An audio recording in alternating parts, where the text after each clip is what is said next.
i te timatanga te kupu i te atu, te kupu ko te atu, te kupu. I te atu no tēnei kupu i te timatanga. Nāna nei ngā mea katoa i hanga te rangi te whenua, kore nei te mea hanga te rangi te whenua. Kore nei te hanga i o ngā mea katoa. Mai te pūehe o te one hanga te tangata ki arite ki tana ke ahua. Whakahangia ki ona ponga ihu te manu ora ka waidu ora te tangata āti he mauri ora. Tua ki auringa te taumata o ngā kōrero katoa whakahau atu ko te wehi ki te atua te timatanga te whakaaro nui.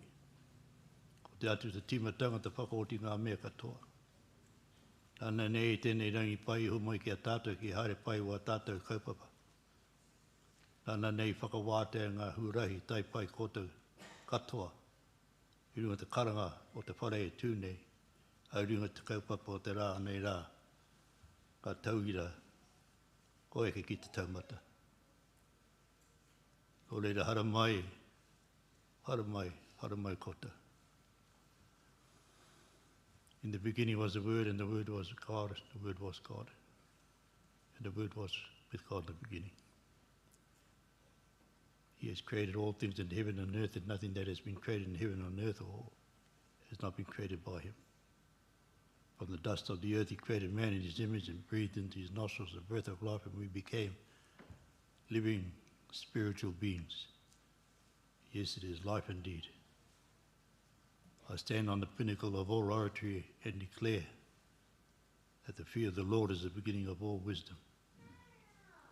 And today we give thanks to God for the day.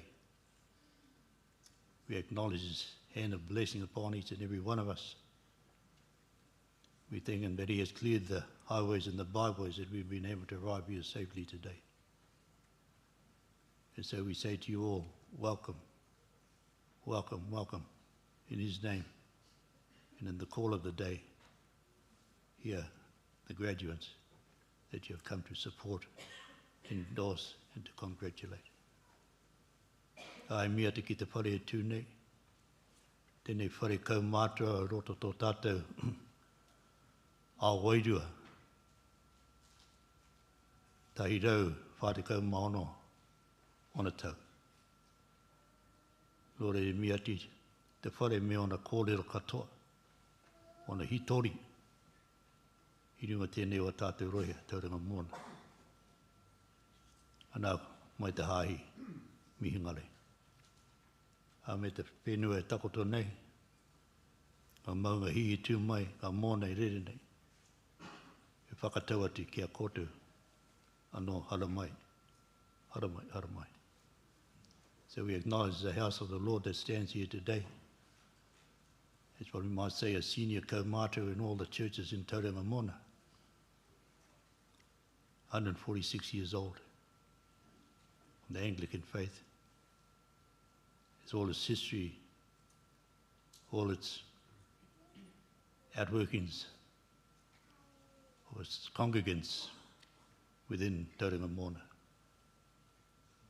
We acknowledge the land that it stands on, our maunga, our moana, that welcome you here today. And again we say to you, welcome, welcome, welcome. Tū te rangi e tūnei, tū te pape takoto nei, tū ia te rāta ko wehe ki te pōri, te pōtanga, tanga ngā kura, tanga hia, a ngā mai mai aroha. Tēnei rā te miha te kia rāta ko ngaro ato, hinga atu, wā tātou tini aitua. O te tau, te marama, te wiki, ngā rangi nei. Ngā mate kawe nei e koto i roto i o koto ngākau. O koutou wairua a mea koutou pai mahara.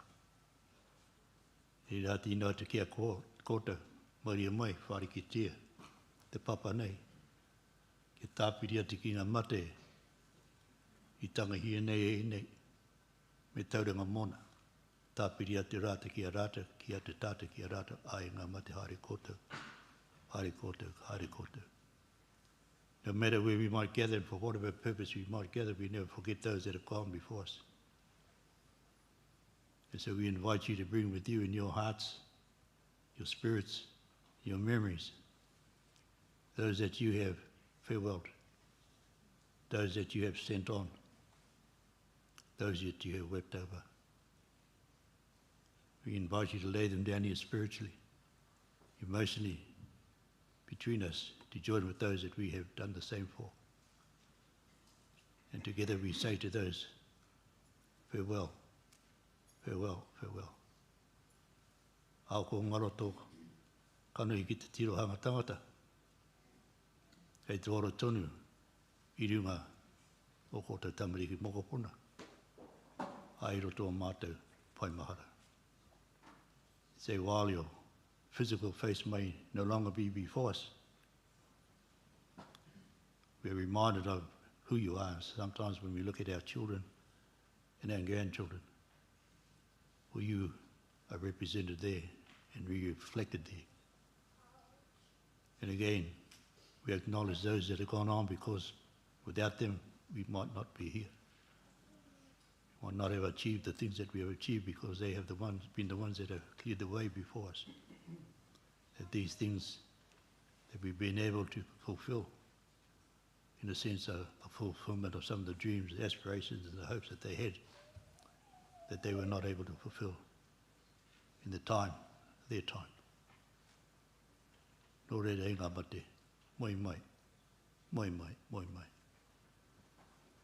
Mia te kia koutou, ngā whānau, ngā waka, ngā iwi, ngā haku, ngā iwi, mai Aotearoa, mai Tāwahi.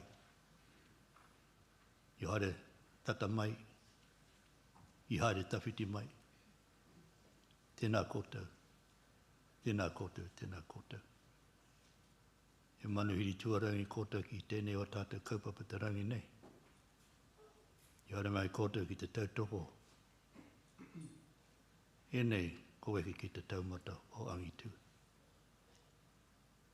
And to you, our distinguished visitors, if you come from afar, or just over the bridge, whatever canoe you belong to, whatever iwi you belong to, whatever nation you belong to, whatever ethnicity you belong to, we say welcome, welcome, welcome. Engari te mihi nui mō tēnei rangi, ana i wā tātou tauira o whiwhi pōtai I tēnei rangi. Nā rātou I ki tutuki tērā kōrero, whai a te iti kahurangi, me tūho koe, a mehe maunga teitei. So our main acknowledgement today is for our graduates who receive their cap, that they have fulfilled that proverb from Tauranga Mona that says, follow the desires of your heart. And if you should fail, let it be to a lofty mountain. There's only one lofty mountain that should ever stop us from achieving what we need to achieve to benefit others, and that is Maunga Aitua, the mountain of death, because we know that one day we're all going to meet that mountain. Nō rei kia koutou, koe ki te taumata, o angitu, a tauira, o rei koutou ki te awi nane, a tēnā koutou, tēnā koutou, tēnā koutou. A me te miha te ki ene, a pauako, a ahorangi, ene pūkenga mātauranga, mohiotanga, whāngai ti a koutou, a taia koutou ki tēnei taumata. O rei te miha te ki a rātou. And so we acknowledge also the tutors, lecturers, the administrators that have been a great part of the success of those that are receiving their caps today. Engari ni runga tērā, e mia te ki a tātou katoa, ko tau nei, I rau maru maru, tō tātou maru, matu nui te rangi, tēnā koutou, a kia ora tātou katoa, e wai. Te aroha, te whakapono, me te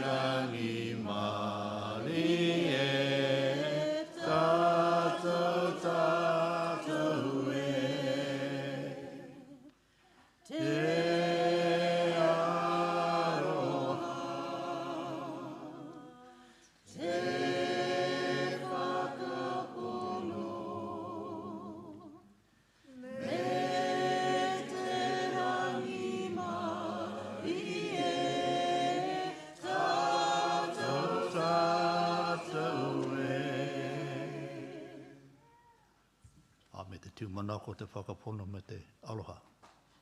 Ko rā te taura hei here tahi tātou i a tātou. E kore motu wawe te aho taki toru. So may faith, hope and love be the rope that binds us all together. For we know that a three-cord rope is not easily severed. Nō te tēnā koutou, kia ora tātou katoa.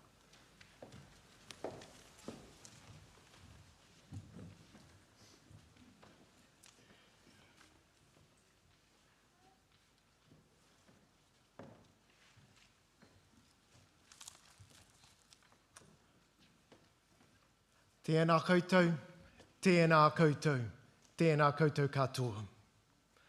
Kei te mihi ki a koutou i ngā kaikaranga, tēnā koutou. Kei te mihi ki a koe te rangatira, tēnā koe te mātua. Tēnā rawa atu koutou i ngā kai ārahi, kia ora. E te iwi, nau mai hare mai ki tēnei whakapōtaitanga. Hare mai runga i te rā whakahira o te tau. Nau mai ki tēnei huhuinga tāhua mō te whare tau ira o Peterehima. Nō reira tēnā koutou, tēnā koutou, tēnā tātou katoa. Special welcome to all our graduates, supporters, to family, whānau, friends, welcome. Welcome to the VIP guests who have supported our students and the Institute over many years. Welcome to those who are joining us via our live stream today. Graduation. It is the high point of our calendar year when we together, staff, board, family, whānau, friends, and our wider BTI community celebrate and publicly recognise the huge accomplishment of our graduates in completing their qualification being kept today. Finally, this is it. Graduation day. After the hard work, the perseverance, all the dramas of 2020 on top of normal pressures of student life, you are now about to graduate. Well done. Tino rāwe o mahi. In saying congratulations to you, our graduands, we would also like to acknowledge the support and encouragement you have received from the loved ones and professionals within your respective field. So, to all the husbands, wives, partners, parents, grandparents, children, siblings, cousins, supervisors, PLPs, associate teachers, subject tutors, and so forth, thank you. You have very much been a key part of your graduates' success today. From all of us here at BTI, we say thank you.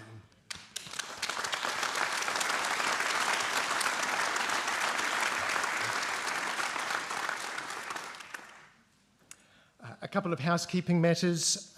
Please note emergency exits. In an emergency, we evacuate through one of those exits to the assembly point on the lawn just outside on 3rd Avenue. There's a parents' room for those for whom that might be helpful. And please, everyone, if phones could be on silent, so much appreciated. It now gives me great pleasure to invite Dr. David Tweed, Chair of BTI's Board of Directors, to speak. David, welcome and thank you.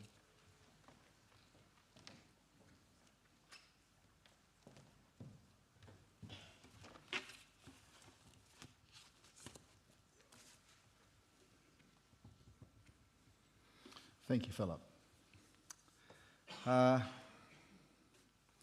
Ko te kupu tuatahi ka tuku ki tō tātou kaihanga.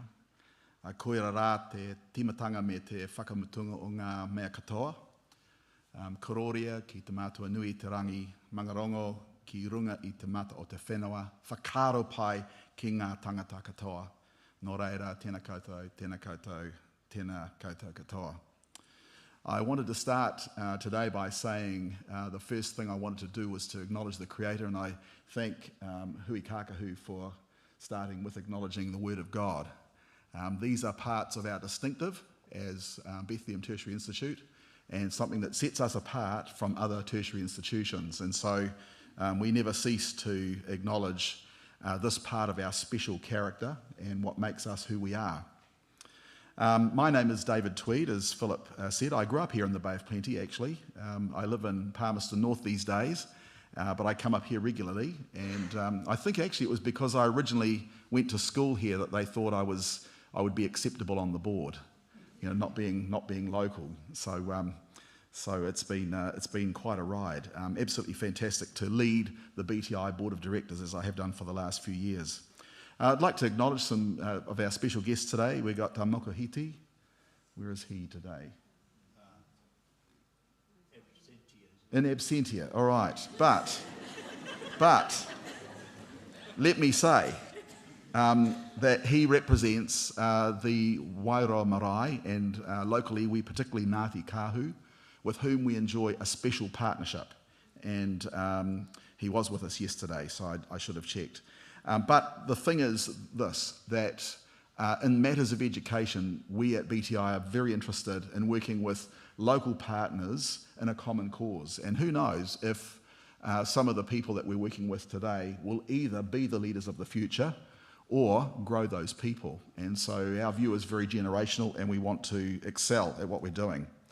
And so the second person is Hui Kākahu. Thank you. I have had the privilege of visiting your marae and hearing your story, and a few years ago, and some of the struggle and travail and what you carry for your people. And my heart went out to you when I heard it. I thought, wow, this is tough. But you stand nobly in the space of acknowledging God, working your best for your people, and we honour you today, Hui Kākahu. We thank you very much for your long and outstanding service. Thank you.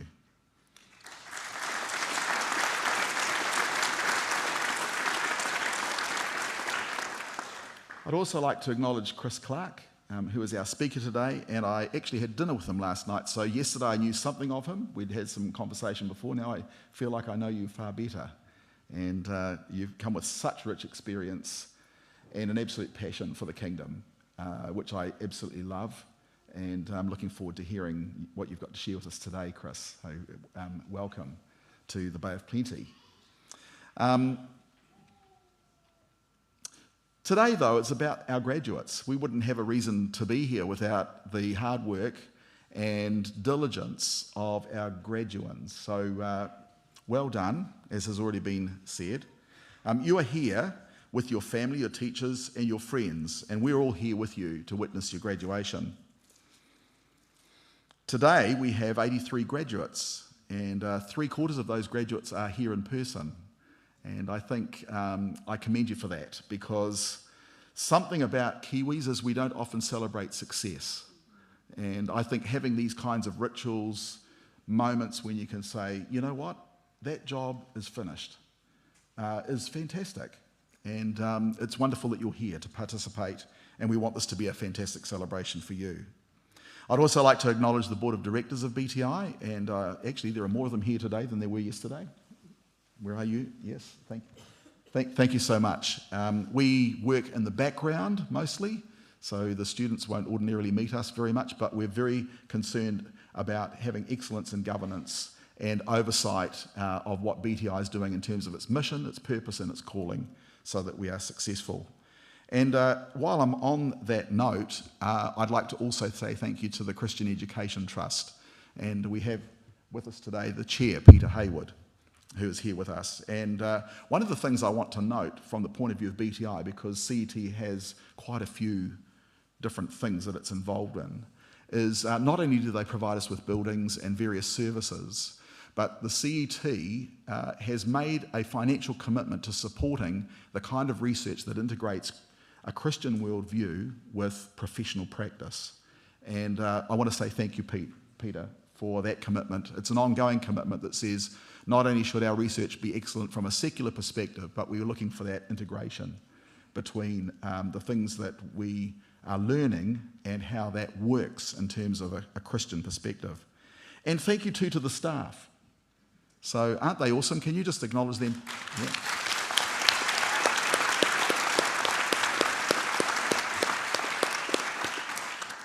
They work hard, and I know they work hard because we had visibility or line of sight to some of the things that happened through COVID last year, and I can tell you these are exceptional people. There's a great team here. They rolled up their sleeves, they pivoted as they needed to more online modes of delivery. It was tough, but we were successful in it, and I think you are testimony to the fact that we didn't just give up partway through your journey, but carried on with sometimes with workarounds, sometimes with new discoveries, sometimes with innovation. And some of those innovations have informed our thinking going forward, because we're thinking some of those ideas actually have merit for the future. So it's been really, really, really good. But thank you to the team. And it's been a joy to work with you, Andrew Butcher, Dr. Andrew Butcher, for another year. So Andrew's been in the role of principal and leads the team. And you continue to demonstrate the kind of leadership that we hope that you would when we brought you onto the team, Andrew. And we thank you for your diligence, your faith, and your service in the cause of Christian education. Thank you. Andrew will talk to us shortly. Look, for you that are graduating, I want to say this. No doubt you started with a great hope. I've done 3 degrees and 2 diplomas myself, so I know how it is when you start with an idea or a dream or a possibility. And did you ever have that moment when you thought that seemed like a good idea at the time? Yeah. I can't think of a qualification I've completed yet that I haven't had the moment when it was just struggle. I wondered if I'd make it to the end. There was a deep challenge. And so you engaged in the program of study. You've worked to meet the requirements. You've responded to the feedback of your teachers. I'm sure at times you laughed. At other times you cried. You dreamed of great highs and then dealt with challenging lows. It's all part of the journey. But you are here because you persevered. And by the grace of God, you're here today. The work is done, the standards are met, and you're about to join your respective professional communities. So, well done. Well done, team. I'll think of you as the team. Can I say you made a great choice to study at BTI?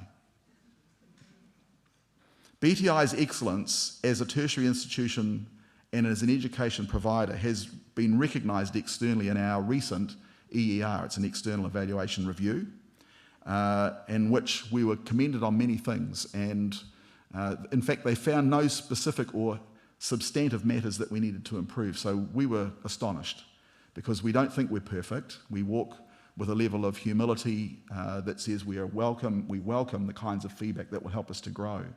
But it was wonderful to get that affirmation.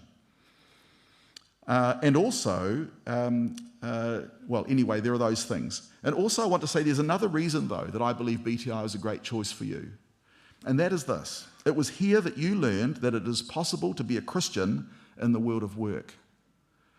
So much of modern society requires us to compartmentalise, doesn't it? Say, you can be this at work and you can be something totally different in your personal life. But what you've discovered is the place of real impact that comes from integrating who you are with what you do. And I think that is an amazing discovery, and I think learning about that relatively early in your career is a wonderful thing.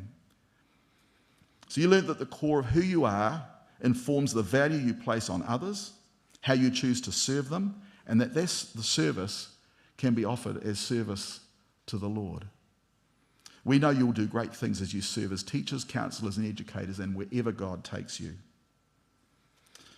Hui Kākahu spoke one of my favourite verses from John 1:1 in Te Reo Māori. And in the beginning was the Word, and the Word was with God, and the Word was God. So we recognise that God is the first cause. He is the beginning of everything. And in the beginning, he started with knowledge, with the Word. This word was directive. It empowered the Spirit to create everything we now have. So you students are graduating from a knowledge institution, right? We have given you our word based on the word.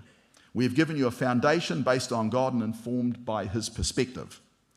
We have given you professional knowledge and helped you to develop your skills relevant to the specifics of your calling. Today I ask you to remember that the God who spoke at the beginning is still speaking. And I ask you to keep listening for his voice as you walk in this journey of life. Jesus is our Alpha and he's our Omega. He initiated and he concludes. May you then also know him as one who journeys with you along the course of life, who continues to speak to you and to guide you and lead you. Because at the end, whatever he says and whatever he does is what will endure for eternity. May you be found in partnership with him. So I extend my encouragement, my blessing to you all. On behalf of the Board of Directors and BTI, we think this is a brilliant day. Enjoy the moment. God bless you all.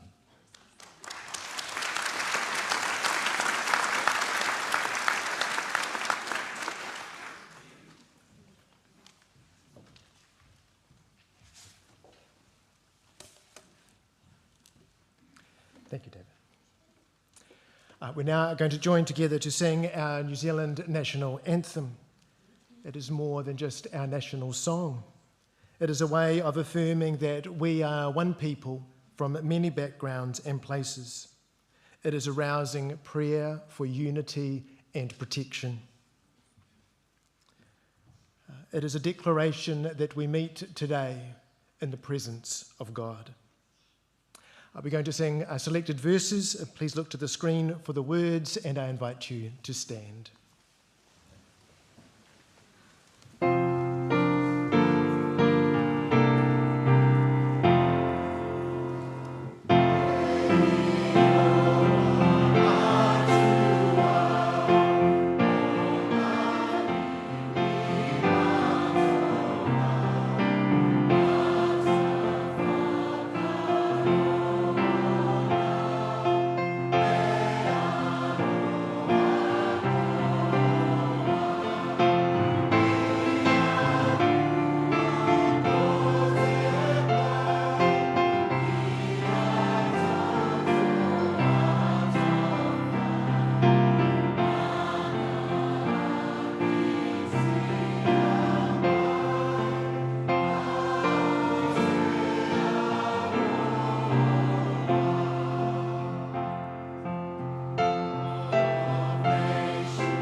Please be seated.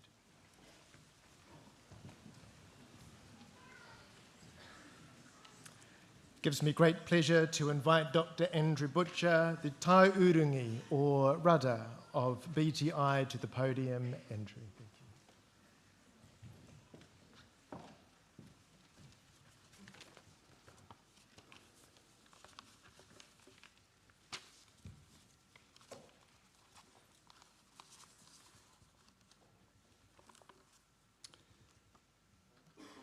Kia ora tātou, ko rangituhi te maunga, ko Kinapuru te awa, o te whanga nui a Tara ahau, ko Butcher toko whanau, ko Andrew toko ingoa. Tēnā koutou, tēnā koutou, tēnā koutou katoa. Tēnā koe hui kākahu kāwe, ko matua. Tēnā koe whaiarana tangitu from Ngāti Kahu. Tēnā koe Associate Professor David Tweed, Chairman of the BTI Board of Directors. Tēnā koe Peter Hayward, Chairman of the Christian Education Trust. Tēnā koe Chris Clark, CEO of the Wilberforce Foundation. Tēnā koe Dr. Marion Sanders, Head of the School of Teacher Education. Tēnā koe Dr. James Arkwright, Head of the School of Social Practice. Tēnā koe Dr. Vicky Turner, Academic Dean. Tēnā koe former BTI staff. Tēnā koe current BTI staff. Tēnā koe graduands and your whānau. Tēnā koe distinguished guests. Tēnā koe ladies and gentlemen. It is my pleasure to add my welcome to those already given to today's graduation ceremony. To you, our graduands, we are glad that we can gather here to confer your degrees, especially given that much of your experience last year in classrooms, practicums with tutors and your classmates was online. The word unprecedented was used a lot about COVID-19. We might say it was used an unprecedented amount. But its overuse does signal something of truth. The world has changed. And for you, your experiences were one small but significant disruptive marker in your lives of the global disruption that continues of this coronavirus. I want this morning to give a very warm welcome and a very strong congratulations to the founder of the Bethlehem campus, Graham Preston. Graham, since we last met in this place to cap graduands, was by the Governor-General on behalf of Her Majesty the Queen given the order, became a member of the New Zealand Order of Merit. Graham, our very warm congratulations to you.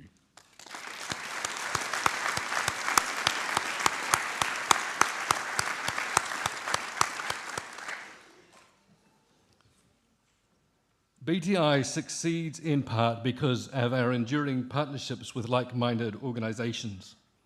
And one of those is the Wilberforce Foundation, who support faith-led organisations who are reaching out to make a difference in the world. And we are delighted that its CEO and my friend Chris Clark is with us today. And Chris, we are looking forward to hearing what you will share. I want to briefly address two groups. The first is to the BTI staff.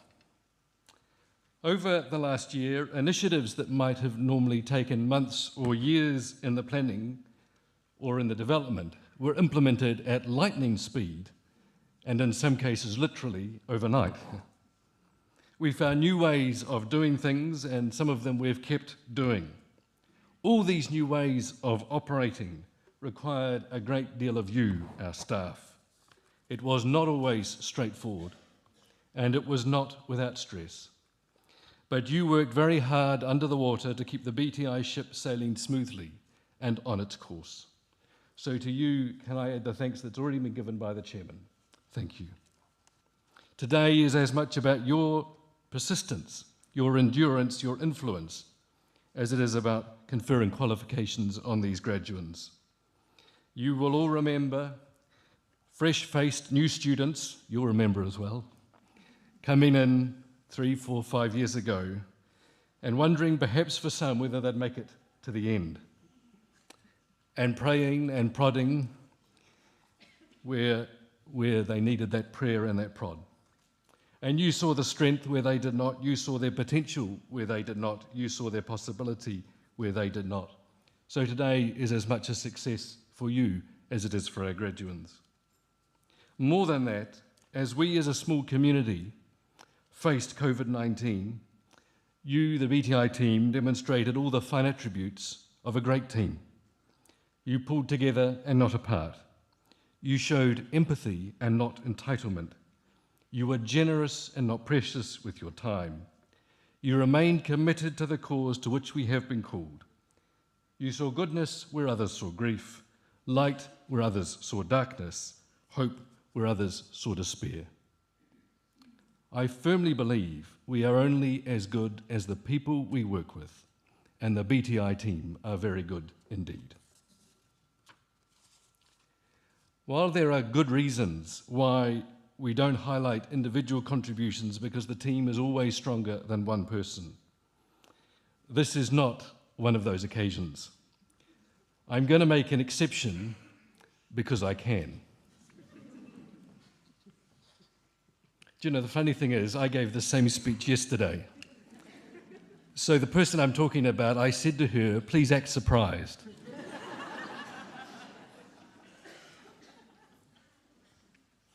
I want today to commend one of our colleagues who over 30 years ago committed to follow the call to Christian education at Bethlehem campus, first as a foundation staff member at Bethlehem College, and then as a foundation staff member at what is now BTI. Though small in stature, she is a giant in Christian education.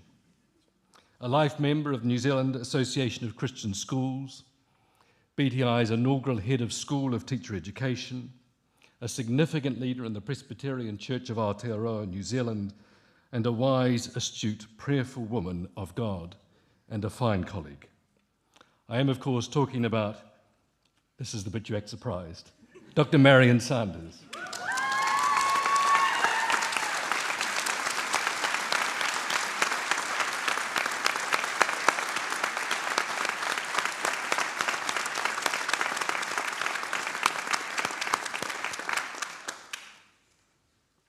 I also, in acknowledging you, Marion, want to acknowledge you, Laurie, Marion's husband, who she would be the first to say, as we do, that she couldn't do this without you.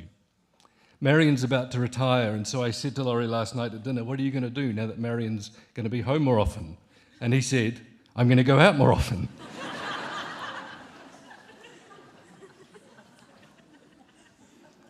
So we know that in her retirement, Mary's going to enjoy looking for Laurie. She's going to enjoy her garden. She's going to enjoy her family and her grandchildren. She's bound to be leading in different ways, of course, mentoring others perhaps, and certainly praying for them. Rumour has it, on a good source, i.e. me, that she will be teaching our citizenship paper next semester, and she will still be doing wonderful work in the Pacific, so I'm glad to say she will not be disappearing altogether. Do you know, there's a saying that great leaders plant trees under whose shade they will never sit. So, to that end, if you are someone whose life has been influenced by Marion, can I please invite you at this moment to stand?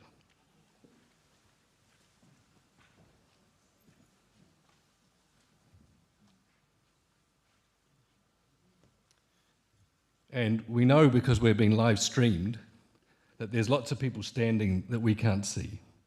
And I know for a fact, because Marion told me, that her daughter watched this ceremony yesterday from Hong Kong, which was lovely. Marion, we have some flowers for you. As we did yesterday, it's a different bunch.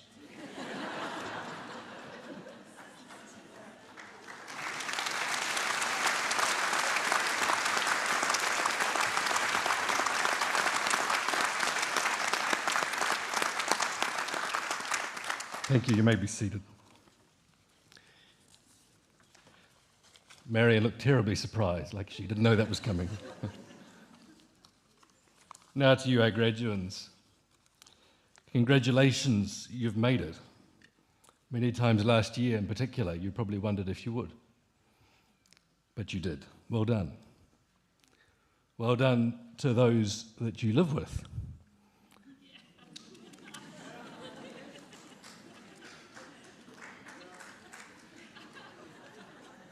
These are your degrees as well. We've got people raising their hands saying, yes, me.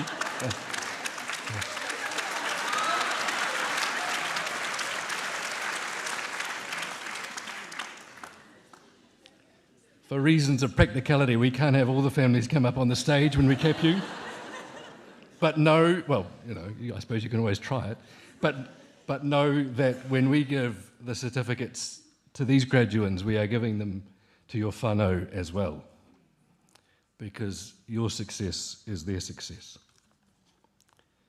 As you embark on the next part of your personal and professional lives, let me suggest to you some resources that you might find helpful on the rest of your journey. The first, deepest, and most important resource you have is the Christian faith. If you are already a Christian, you will know that the greatest companion to have in life is Jesus Christ. You will know that walking with Christ will stretch you in every way possible. You will grow deep and you will be transformed. If you're here and you don't have this faith, if you have not yet come to know Jesus in a personal, intimate way, if you've not yet come to be transformed by the work of the Holy Spirit in your life, my encouragement to you is that you seek God out and know that you will find him. And it will be the best discovery you will ever make. The second most important resource you have is you. Your formal education may now be finished, but never stop learning, never stop reading, never stop listening. Always be curious, always ask questions. Develop empathy and understanding, especially for those with whom you do not agree. Be patient with yourself and with others. The third resource are those around you today, your whānau, colleagues and friends, your bosses, parents and teachers. Often God puts people around us to teach us the very things we need to learn. So learn from them, help them grow you, and let them show you what you do not yet see for yourselves. You may not think it at the time, but you will thank them later on. The fourth resource you have is this cohort of graduates, your classmates, those you've laughed with and wept with. I note that we've already mentioned weeping once today. I don't know what to make of that. That you've compared books, notes with, you've lent books to, and maybe you've borrowed books from and not yet returned. Maybe you've even borrowed books from the BTI library and not yet returned. David's right there. You've sat you've drunk coffee with, you've shared your BTI experience with, you've compared your grades with. Know this, these days will not come again. Treasure them. Hold close onto the friendships you've made. You will need them when the going gets tough. Remember why you chose to study what you did. This will be your light in dark places. And know that those who were in the foxhole with you during your experience at BTI will be in the foxhole with you again when you need them, that you will not be alone. Know this too, that while we may no longer be teaching you, we will still be praying for you. You will still be in our hearts and our hands and our heads. And we carry your treasure with us as you carry ours. With these resources, you'll be equipped for whatever lies before you. So my congratulations to you once again. You have much to be proud of.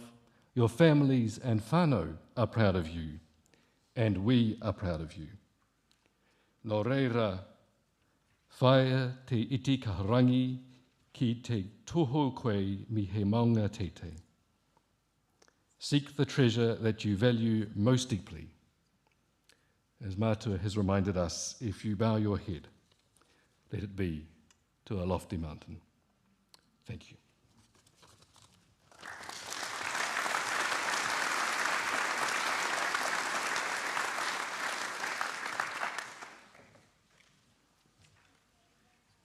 Thank you, Andrew.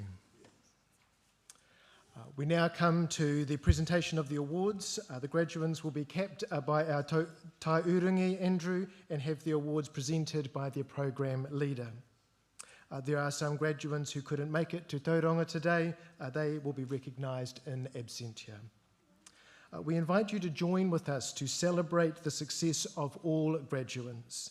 And you are welcome to cheer for your graduate and to honour them with cultural performances as is unique to your culture.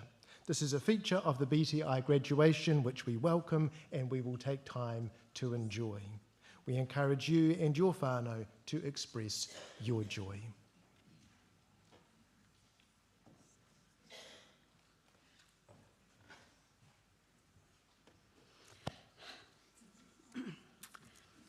For 4 years, BTI has been offering the Level 4 Introduction to Tertiary Study course, the New Zealand Certificate in Study and Career Preparation. This 60-credit course, typically undertaken over 6 months, covers the skills necessary for tertiary study, exploring those things that influence study, such as culture, faith and communication.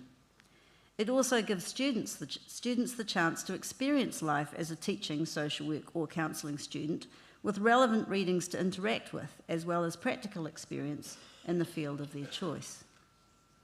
This Level 4 course is specifically designed to provide the hesitant student with increased skills and experience, enabling them to succeed at tertiary levels with greater levels of confidence and capability.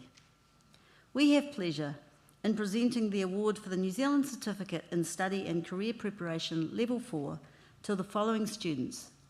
In absentia, Simon John Barrett, William James Cummins, Anita Maria Hooper, Rosemary Erin Hooper, Lisa Ellen Mackenzie, Raja Lechmi Wilson, Nathan John Young.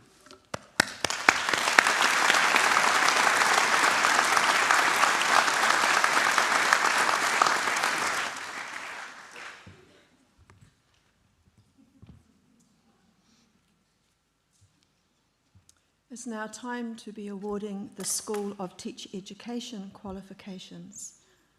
Would the Early Childhood Teaching Degree graduates now move to the room on the right, please? It's a joy for us to celebrate the graduation of early childhood educators who have a commitment to the BTI values of relational, responsive and transformative education with young children in their care. The Bible teaches, and therefore, not surprisingly, the research is very clear. The very first years of a child's life are foundational to the rest of their life. Typically, the advantages and disadvantages which are present at age 5 will have consequences throughout the rest of their life into adulthood. All our programs have approval to be offered by distance delivery to students throughout New Zealand. This opens access to people who cannot or prefer not to relocate and equips them with professional vocational education from a Christ-following, faith-informed, hope-inspired and love-motivated foundation from which to serve wherever God calls them. So we have pleasure in presenting the award for the Bachelor of Education, Teaching in Early Childhood Education to the following students. Penelope Ruth Dalman.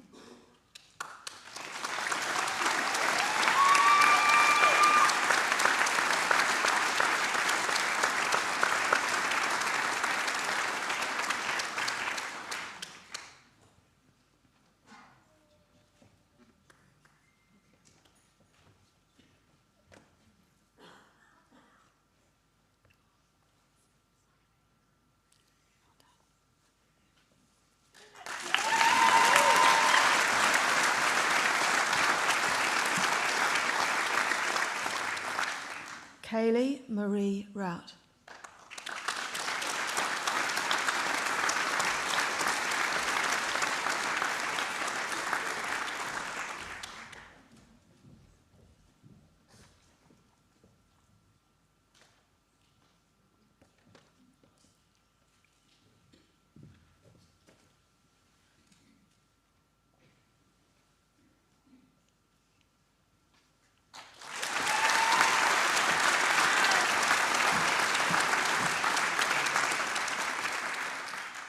With distinction, Angela Ruth Turnbull.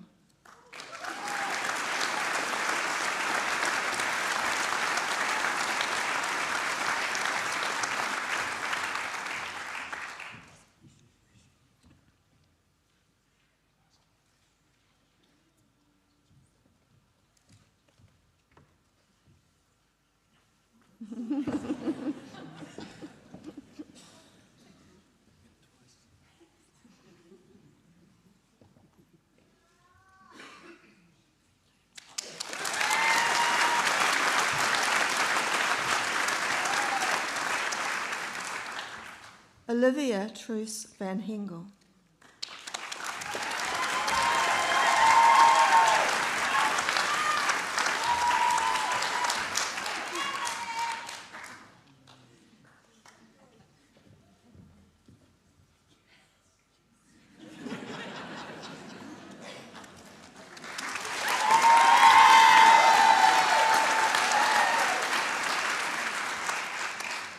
Rachel Margaret Wallace.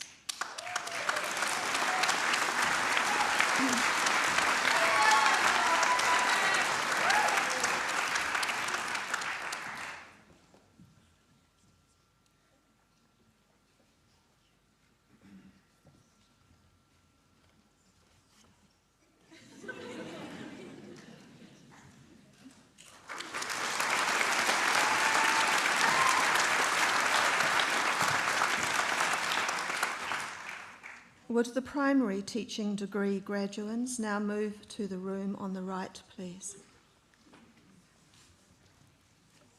Our aspiration as teacher educators is the development of graduates who are wise educators, gracious, secure and teachable, and whose teaching is relational, responsive and transformative. This has long been our motto, and these graduands will recognise it and possibly recite it in their sleep. In graduating them, we are affirming that they have shown this fruit in their personal and their professional lives. We celebrate today that they are people of grace who have a security about who they are and a teachable openness to feedback and new learning. Graduates of BTI's teacher education programs are known for their ability to ask the question why, to reflect on their decision-making and their practice in order to improve the students' learning. And so we have pleasure in presenting the award for the Bachelor of Education Teaching in Primary Education to the following students. Chantal Linda Anderson.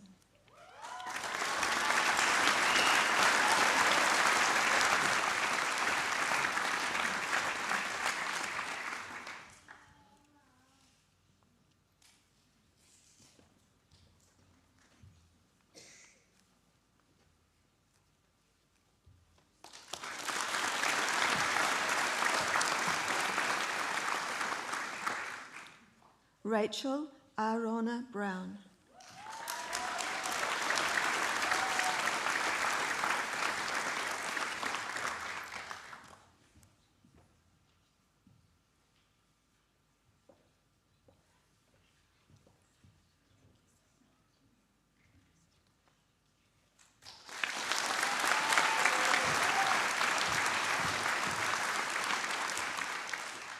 Shema Rose Caldwell.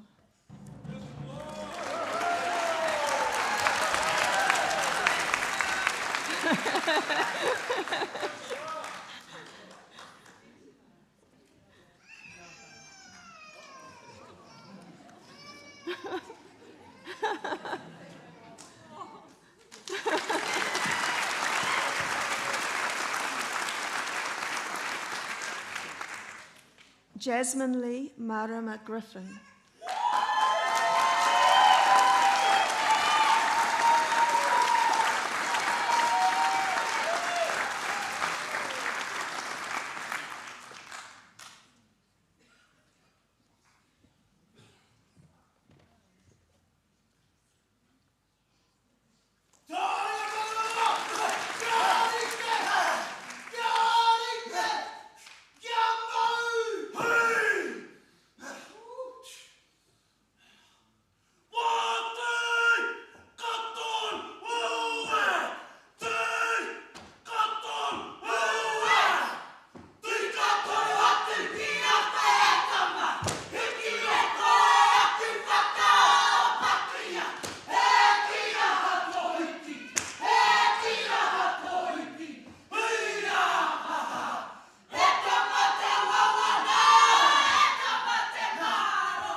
With distinction, Philippa Ann Welton Hall.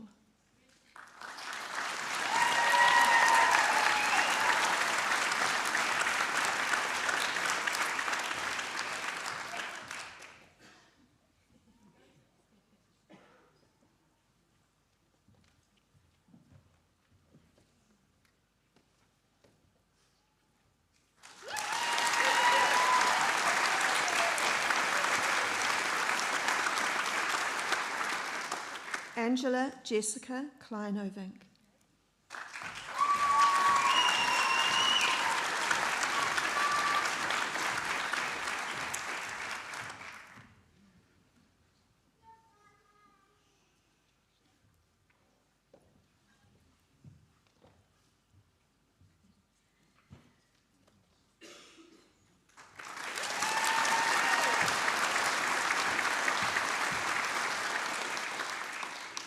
Caitlin Jane Morris.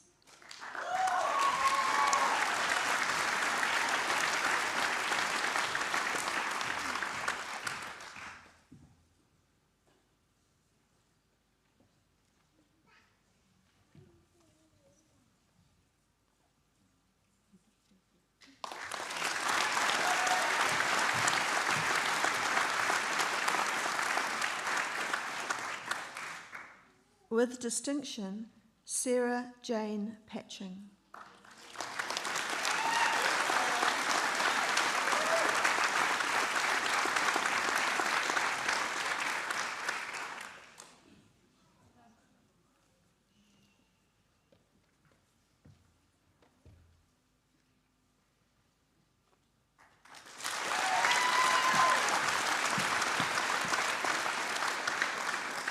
Rebecca Ann Sutton.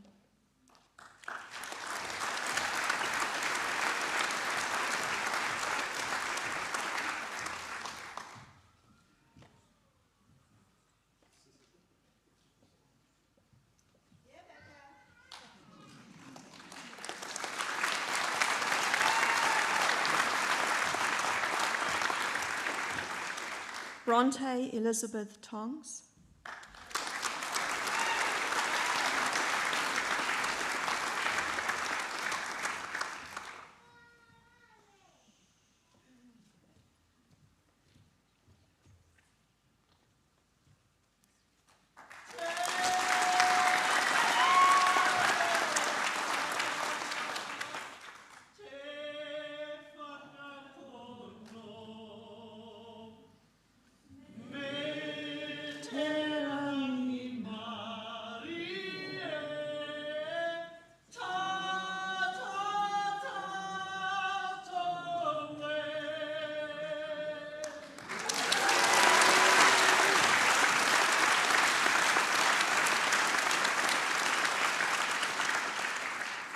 Crystal Suzanne Turner.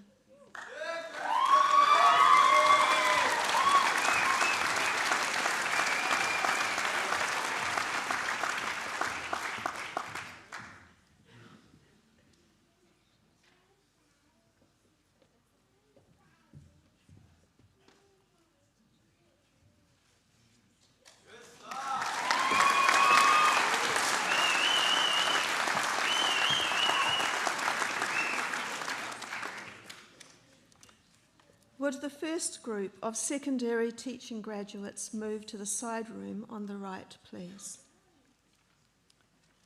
The Graduate Diploma of Teaching Secondary prepares graduates to teach in the diverse range of secondary schooling contexts within Aotearoa, New Zealand, and internationally.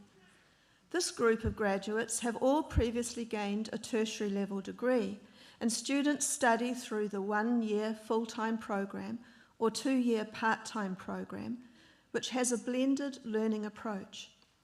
They come to our program from throughout the country or internationally, undertaking their study through an innovative combination of online study, intensives here in Tauranga, and practical experiences in a range of secondary contexts within their own geographical area. We have pleasure in presenting the award for the Graduate Diploma of Teaching Secondary to the following students: Shane William Froud.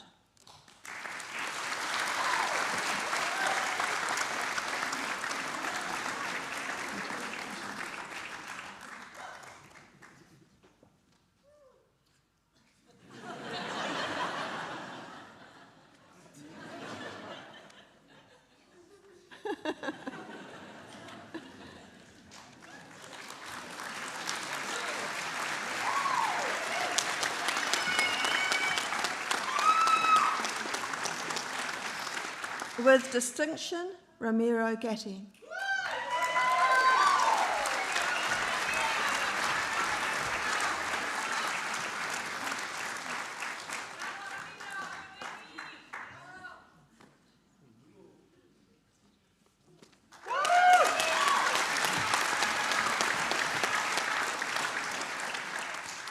ADL Nathan Gounder.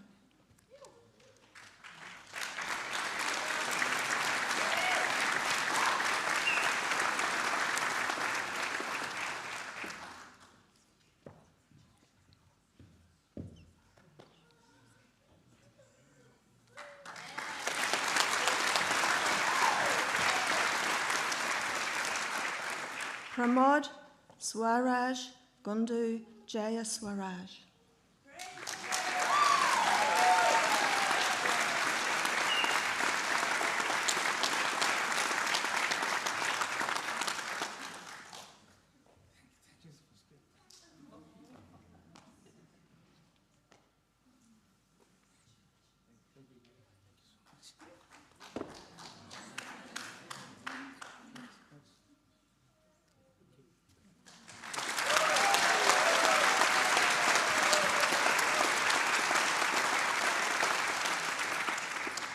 Josiah Stephen Henson.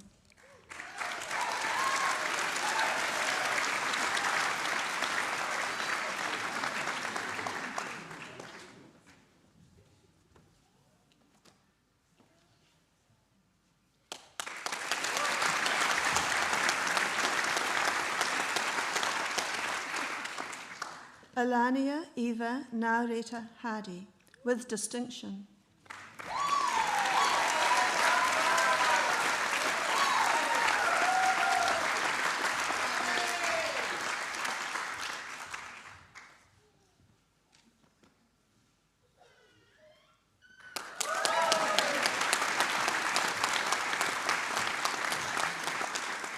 Michaela Joy Kemp.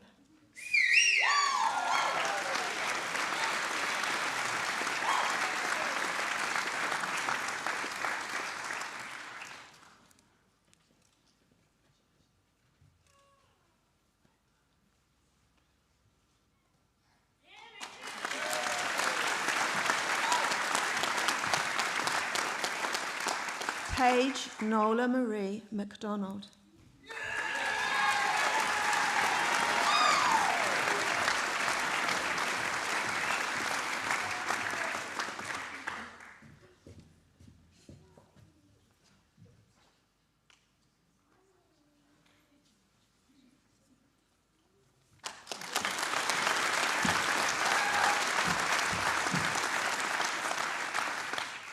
Would the second group of secondary teaching graduates please move to the side room?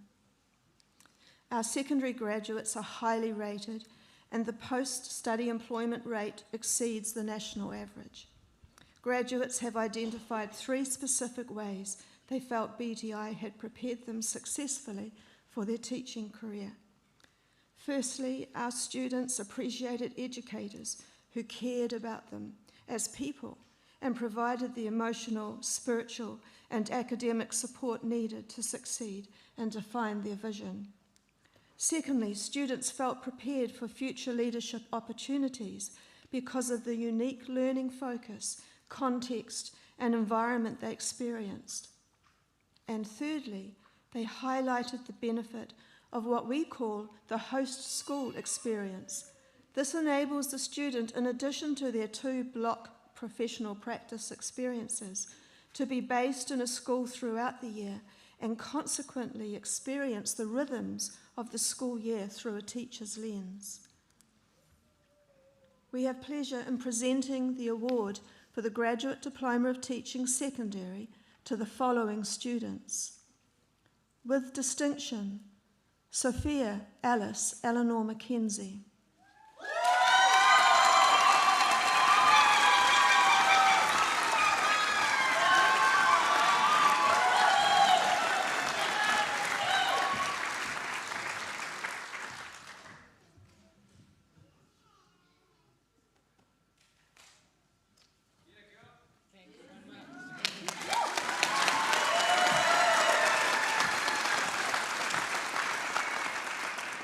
Jean Alton Hans McNee.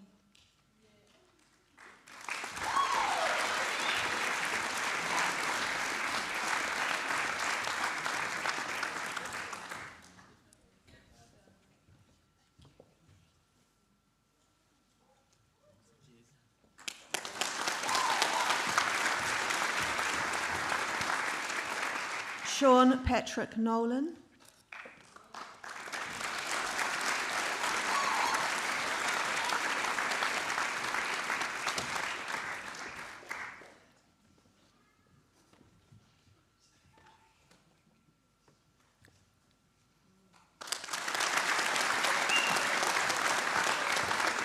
Tamsin Purin.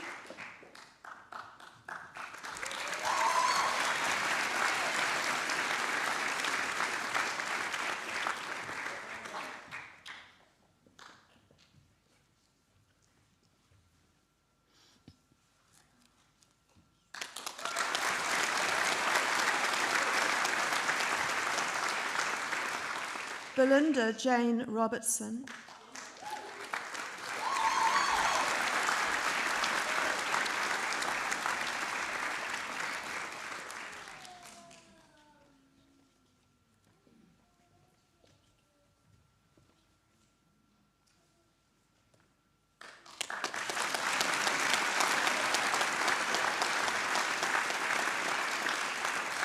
Jacinda Setiawan.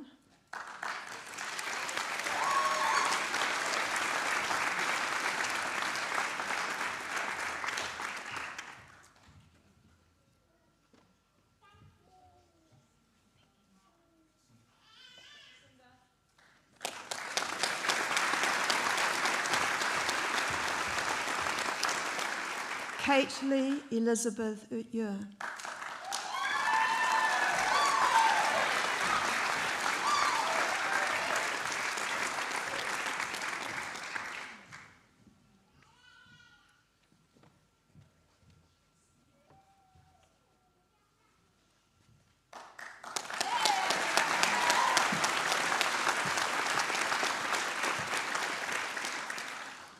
In absentia, Patricia Allison Every Chalmers, with distinction. With distinction, Melissa Kylie Diprose. With distinction, Wayne William Doyle. Mahi Wairangi Jones. Reuven Alexander Edward Korf. Chavez Alex Makan, Andrea Alexandra Tomanek, with distinction. And finally, with distinction, Sophie Chantal Aroha Williams.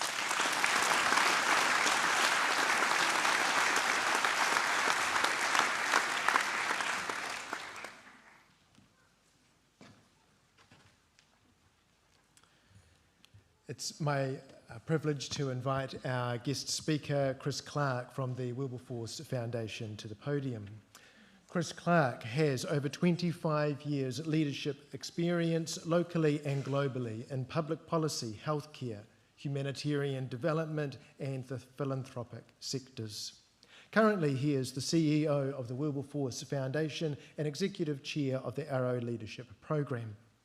Previously, he was the CEO of World Vision New Zealand and CEO Hawke's Bay District Health Board.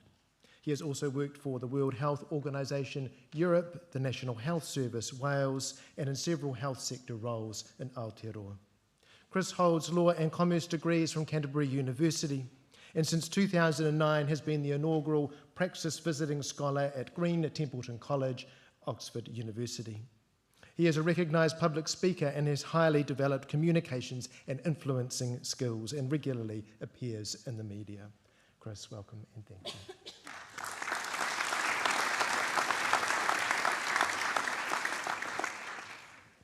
Kia ora tātou. It's such a huge pleasure to be here. I say that so genuinely. Standing on the stage, we get to see close up the interaction between the graduates and the staff, and just the mix of relief that you haven't tripped as you walked across the stage, the sense of joy actually at having achieved your degree after all this work, and then just the absolute delight on the faces of the staff is truly just an absolute gift. So thank you so much for the chance to be with you today. But I've discovered something else, that my friend Andrew has superpowers well beyond what I actually thought he had. But one of the questions I want to ask, Andrew, can you award degrees just like that, honorary degrees? Because I've got a couple of suggestions. To the man out here who sang that wonderful waiata, and to the wonderful whānau here who sang that fabulous haka. Can I just say, I think they deserve sort of at least floppy hats for the performing arts. So I think a PhD honorary BTI awarded later on this afternoon. Great. Well done, folks. It was well worth coming out today, wasn't it? Congratulations.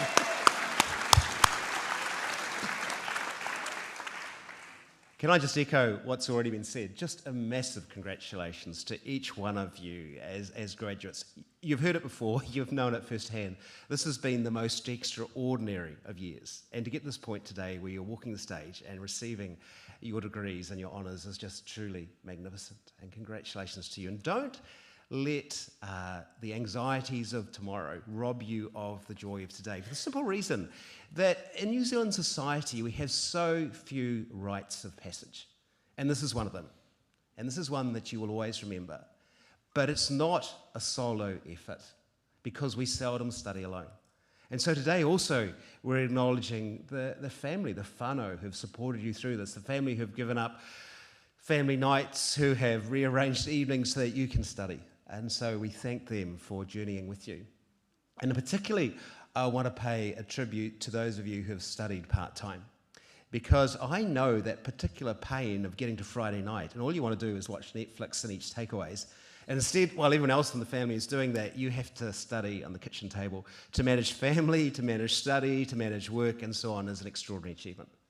But to each one of you, to add to that the challenges of COVID, where suddenly you are managing family responsibilities, study responsibilities, all sorts of responsibilities, it's extraordinary treatment that you've got to the point that you are today. So a warm congratulations. Now, if you're like me, when I graduated, which is now some years ago, I was wondering what would happen next. And I thought it was pretty simple, really. I had a couple of newly minted degrees, and I thought, well, I'll head off and change the world. What could possibly go wrong? Well, in explaining what happened next, I want to tell you a sort of a modern day parable. It happens to be true, which sort of helps. And it's also what helps is it's about a boat race between an Australian boat and a New Zealand boat. And again, what adds to the story is that in this case, the New Zealanders won. But funny enough, that's not the point of the parable. So let me take you to 1995 and to the coast of San Diego. And a boat race was taking place between One Australia and the Black Magic boat. And the weather was absolutely appalling on that day, so much so that both the Australians and the New Zealanders went to the race committee and said, look, can we have a postponement and race when the conditions are better? But the race committee said, nope, race is on, start racing. So both boats set out into this very choppy and stormy water. Now, the New Zealanders were convinced that the Black Magic boat would win. It had the hearts of about 4 million New Zealanders sewn to it, and we all were wearing red socks. But actually, if you spoke to the sailing fraternity, their money was on the Australian boat. And why was that? For the simple reason that they had the best skipper in the world. His name was John Bertrand. He'd been the first skipper to win the America's Cup back in 1983 from the Americans. And he'd come back to win the Cup again for Australia. To lure him back, they gave him an unlimited budget, so he had the best boat. Because he had an unlimited budget, he also could afford the best crew in the world. And also because he had an unlimited budget, he could afford the very, very best technology. So this was the race that would decide who would contest the America's Cup against the Americans. And it didn't take long to find out. So what I'm going to do is just give a synopsis of the Peter Montgomery commentary, about 2 minutes into the race off the coast of San Diego. And it goes like this. There's a problem on One Australia. The rigging's gone slack. There's a problem on One Australia. Quick, get off, get off. The boat is sinking. The boat is turning into a banana. Going, gone. America's answer to the Titanic, One Australia. And with that, $6 million of boat sank to the bottom of the Pacific, where, if you're interested, it still lies today. And the lovely irony of the story was that the Australians were rescued by the New Zealanders who had their rescue boat, and they shot round and picked up all the sailors, including John Bertrand. Now, it's a great story, and most of you are wondering, what on earth has it got to do with the graduation we're celebrating today? And I'm going to attempt to try and explain why I think it's a bit of a modern-day parable for the life that you have embarked on and will certainly experience over the next few years. You see, One Australia should have won, but it didn't. It split in two and sank to the bottom of the ocean. And why was that? Well, an inquiry was held, and it concluded very simply that One Australia was a fair weather boat. It wasn't built for the conditions. Now, what was that about? What that was about was that in designing the boat, John Bertrand had designed for about 95% of the sailing conditions he'd encounter off the coast of San Diego. That meant he could have a very light boat and a strong boat. Unfortunately, on that day, he sailed in the 99%. And his boat simply wasn't up to it and split in half and sank. Now, there was another boat in that race, lest we forget, which was the New Zealand boat. Now, the New Zealand boat had designed for 99% of the conditions. What that meant was it was a heavier boat because it had to be a stronger boat. So it meant it was marginally slower. But when the stormy conditions came, it also meant that it could compete in the race and actually won the race. And so why is that a modern-day parable, I believe, for you as graduates and for all of us as we set on our journeys in life? It is simply this. Our lives are divided in two. We have, if you like, the stuff that is above the waterline, the things that everybody sees.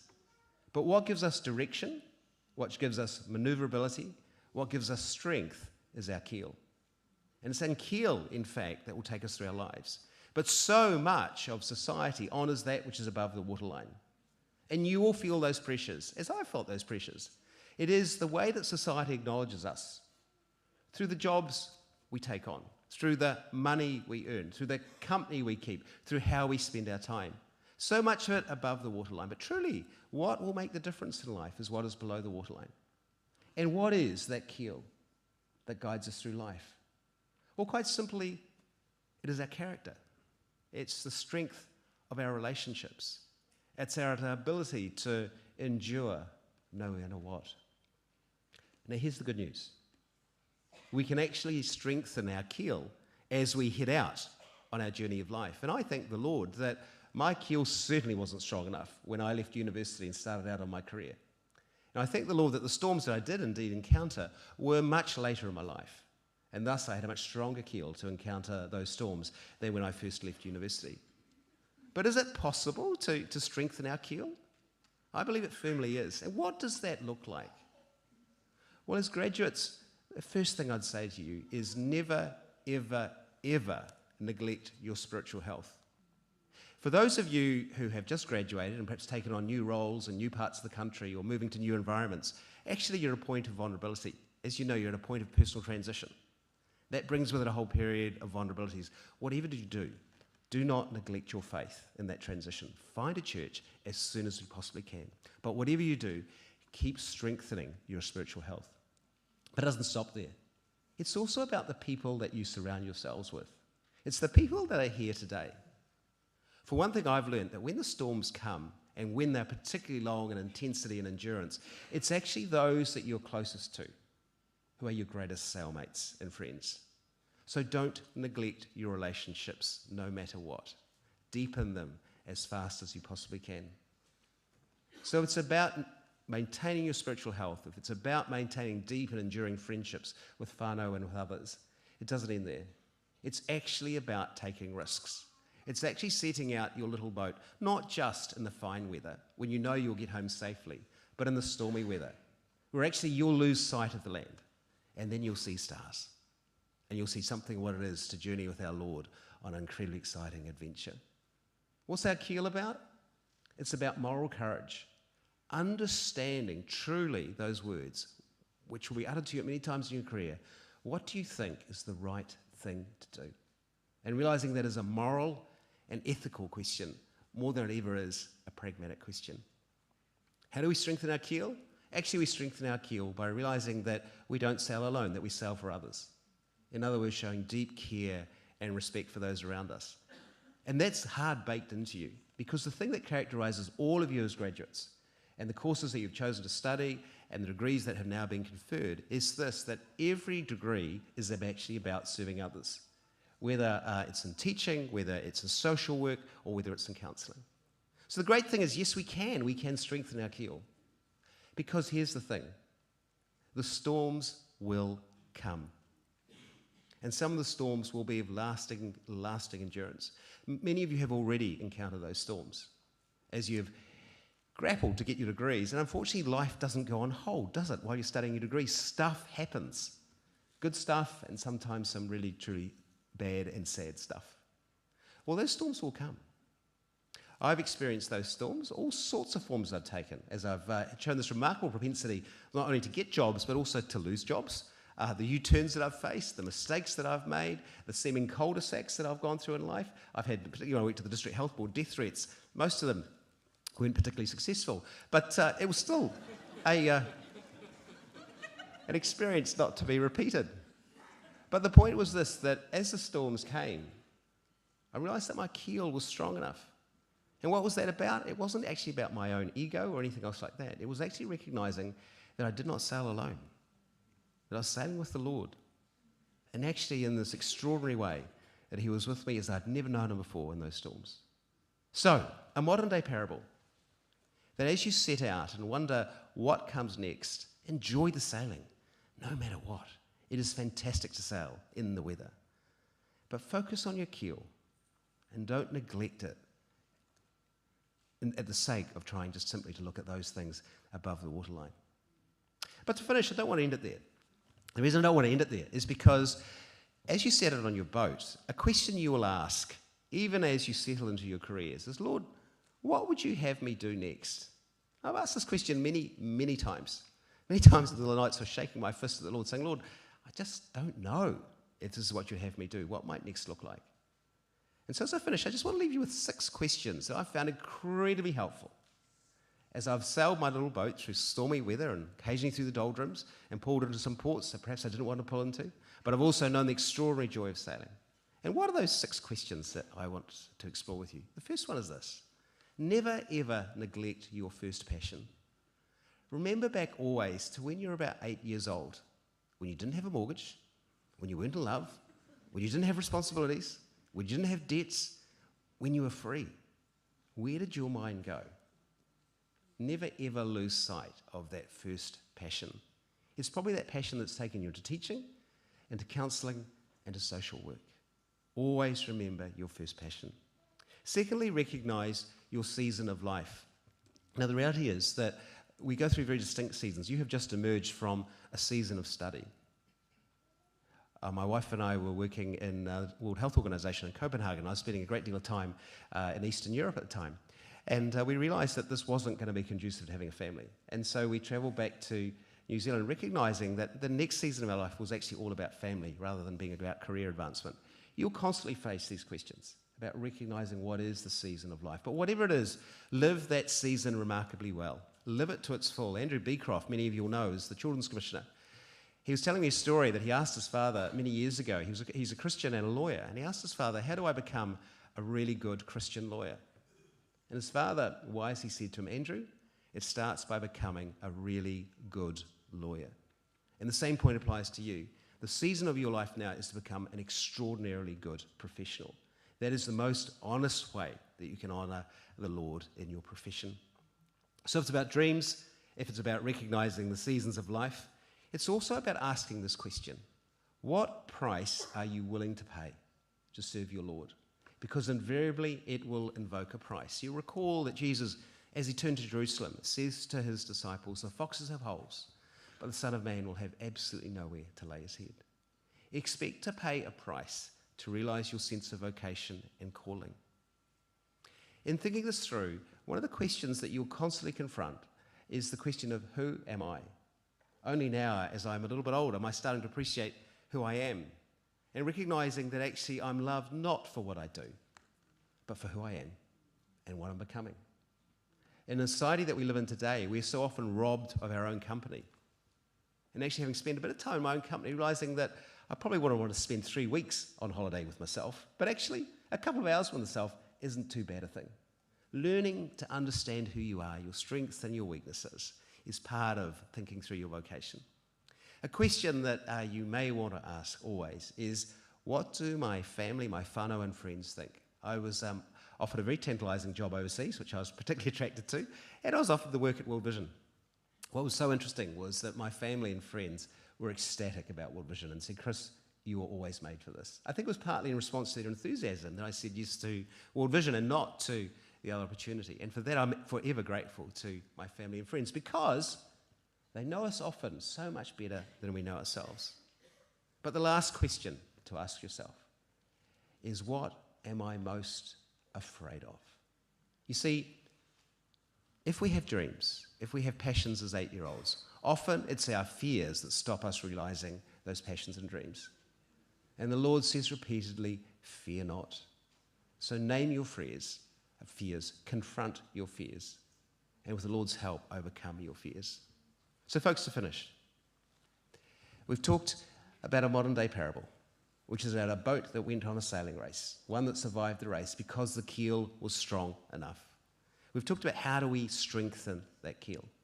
We've talked about how do we nurture a sense of vocation and stand in that wonderful place where we can stand with the Lord knowing that we were fit for purpose, made for the very thing that He has called us to do.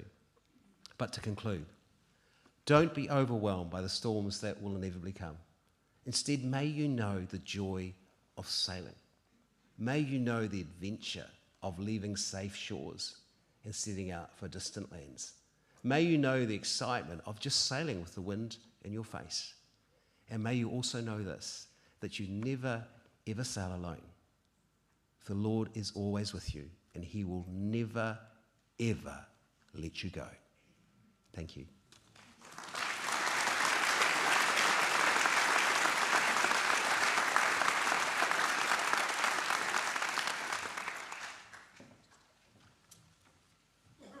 Thank you, Chris.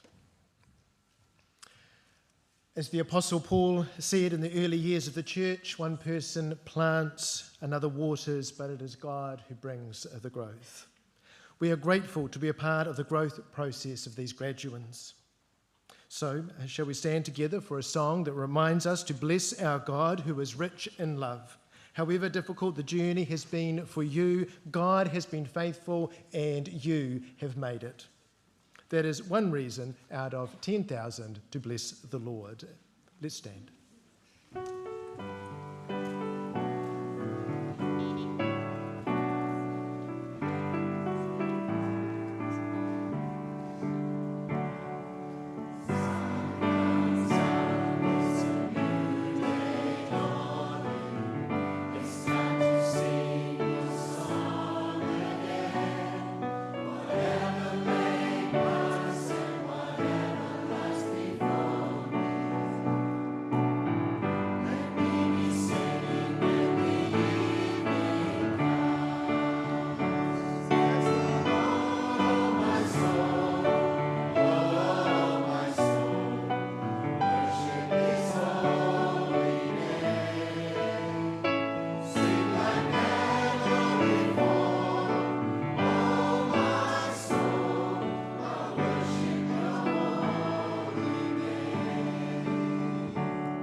be seated.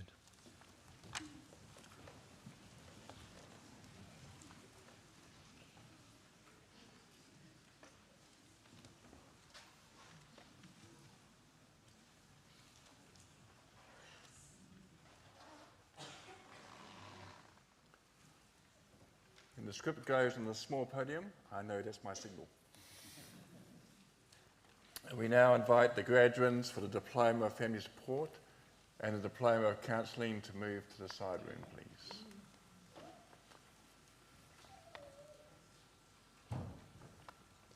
The Counselor Education Program staff go to wherever their students are located and visit them in their practicum placement. From the inception of the Counselling Distance programs, we have always viewed our distance students as God's beacons spread throughout the country, benefiting from personal transformation that has occurred for them as they have undertaken their study, positively impacting their families and communities and working to make a difference. We have pleasure in presenting the award for the Diploma of Family Support to the following students: Claire Louise Hayward.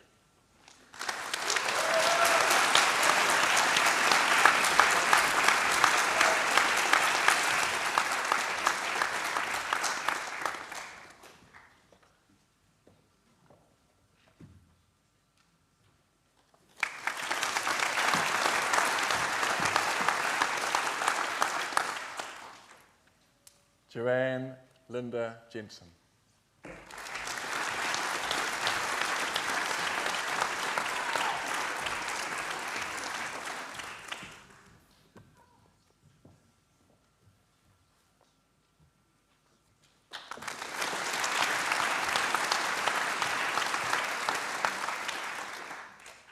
Linda Faye Leopard.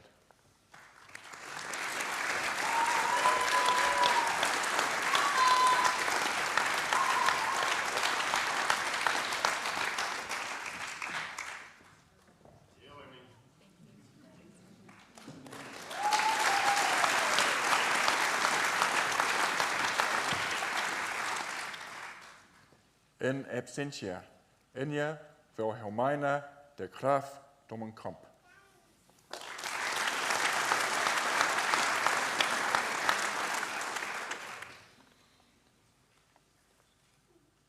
We have pleasure in presenting the award for the Diploma of Counselling to the following student: Stephen John Gwynn.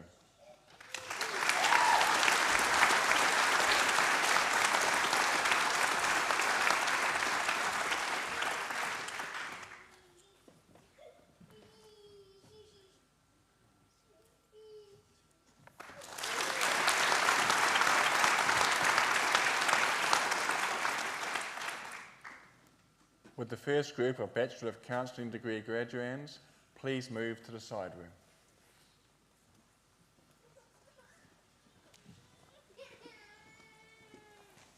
As already stated, the majority of students in the counselling degree and diploma programs study at a distance. They come from all over Aotearoa, New Zealand, to join the local students each March and August for intensives at our Tauranga Moana campus, while at the same time being able to do a practicum close to home. They undertake their practicum working as a student counsellor in a wide variety of settings, such as schools, social service agencies and churches around Aotearoa, New Zealand and abroad. On this journey, they have developed their counselling knowledge and skills to work with individuals, couples and families, equipped to support people in different stages of life and social contexts, and to work cross-culturally. We have pleasure in presenting the award for the Bachelor of Counselling degree to the following students: Kirsty Marie Clark.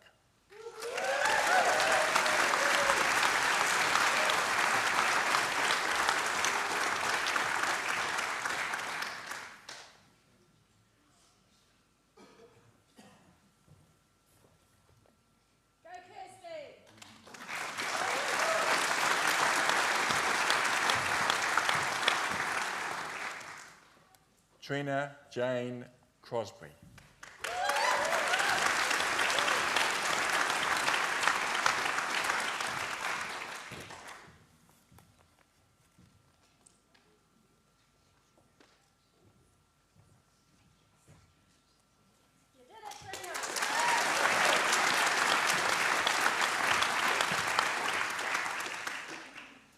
Hannah Greenfield.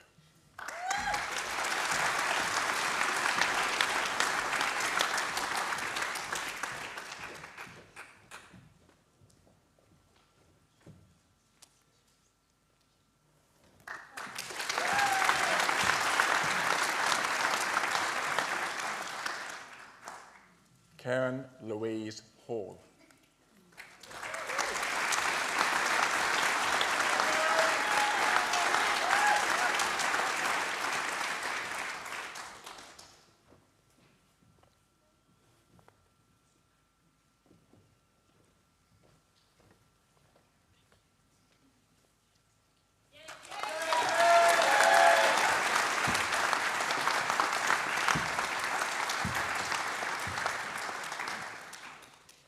Claire Rachel Hickling.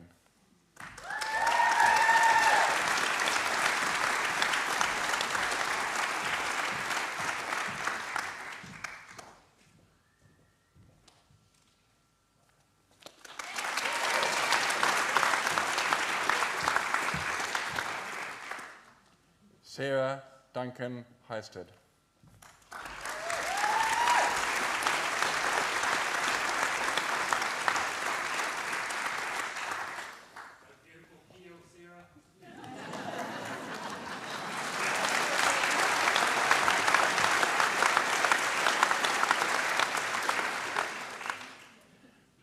Brenda Hill.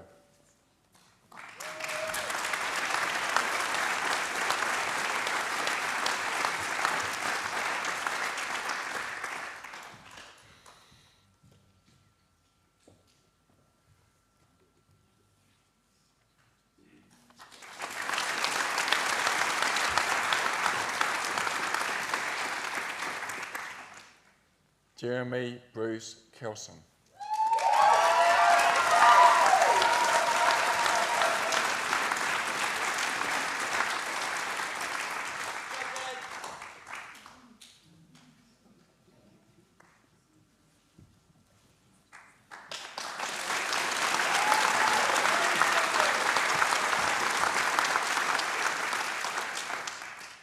Joyce B. Ling Lum.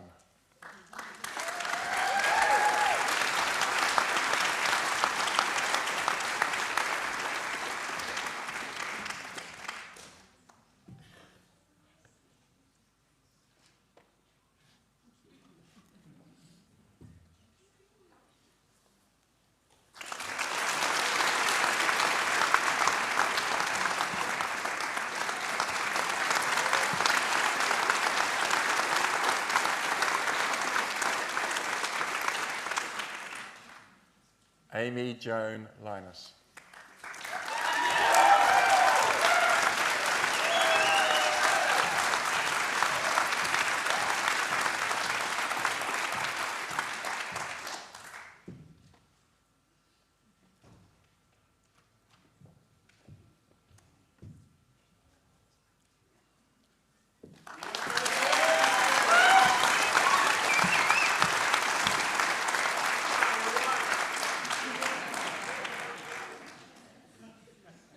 Tracy Lee Munton.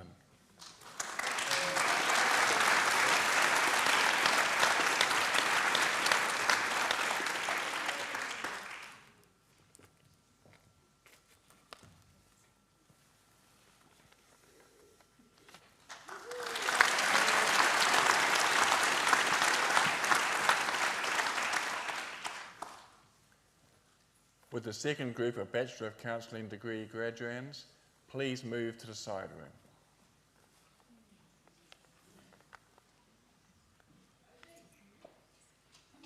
Over the 3 or 4 years of studying for their counselling degree, or more depending if they are part-time students, our graduates have not only gained wisdom and knowledge, they have become skilled and relational, grown holistically, undertaking the very processes that they will be facilitating for their clients in their professional counselling practice. During the course of undertaking 200 plus counselling hours whilst on practicum, these students have developed both intellectually, emotionally and spiritually, and we are certain that whom they become through their walk with BTI will shine within their professional practice. we have pleasure in presenting the award for the Bachelor of Counselling degree to the following students: Sujoy Pushparaj Nandi,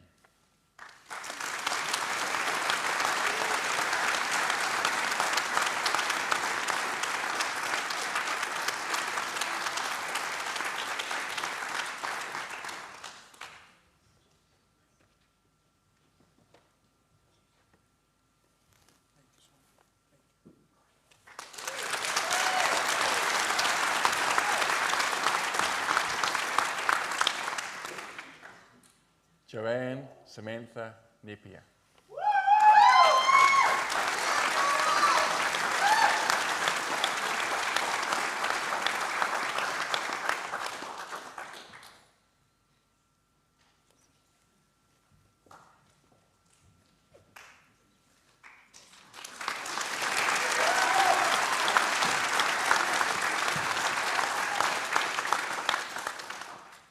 Fiona Elizabeth O'Neill,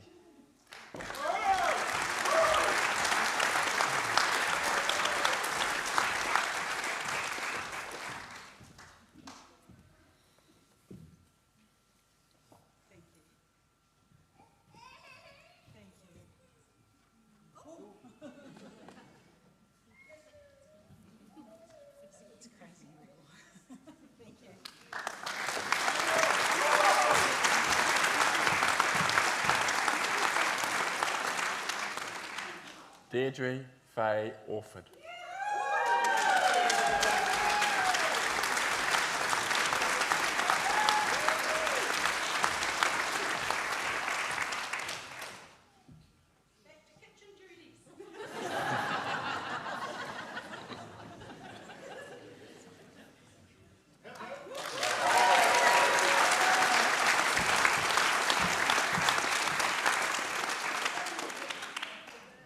Andrew Thomas Riordan,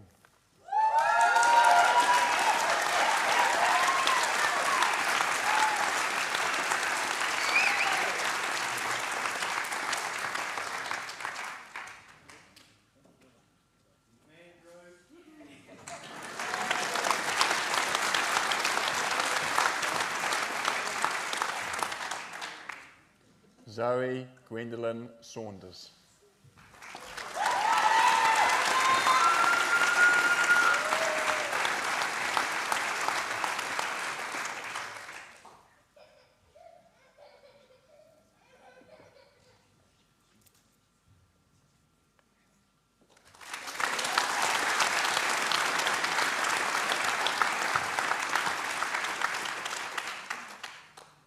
Kim Marie Taylor,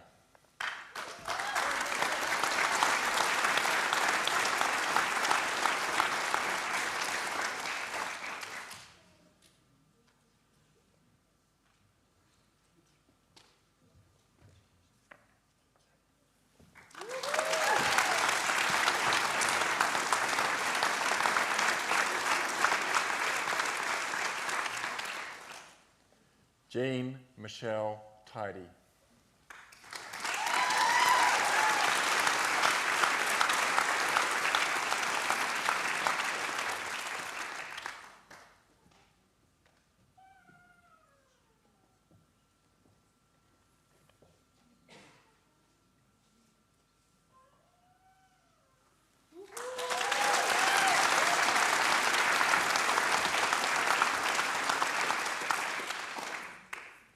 Denise Van der Vlis,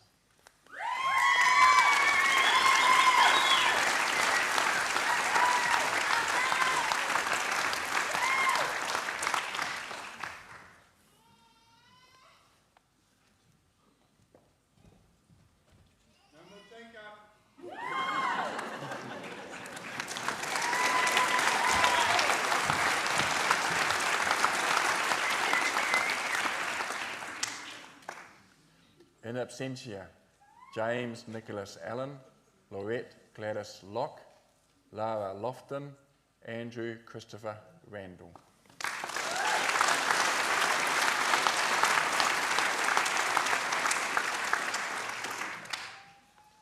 Would the graduands for the Bachelor of Social Work degree please move to the side room?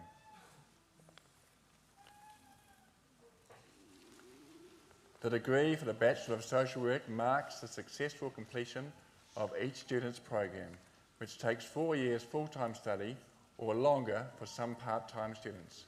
More importantly, for the students, it signifies the development of head, heart and hands, their knowledge, character and skills. The personal transformation over the course of their study and professional readiness to contribute within their respective context affirms our recognition of them as peers in the profession of their choice. We feel blessed to have supported and walked alongside them as they have completed a comprehensive program which serves as an entry point to the profession of social work.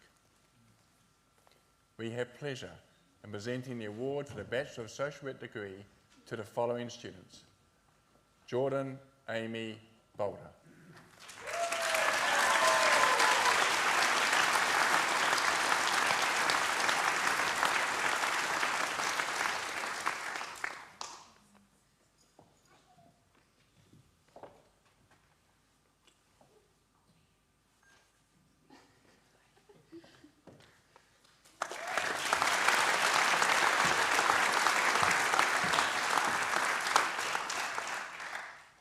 Melanie Ann Crosby.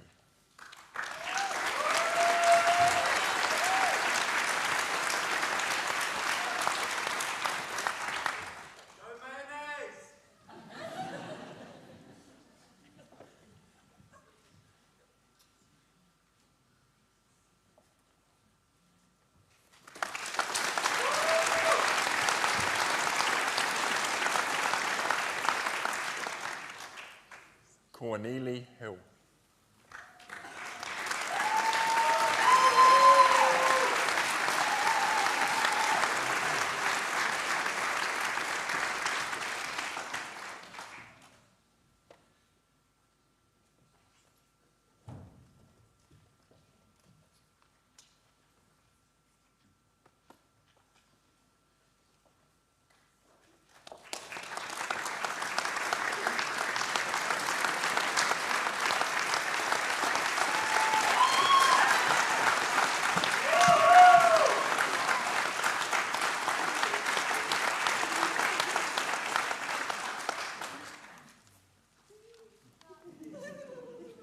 Fleur Catherine Long.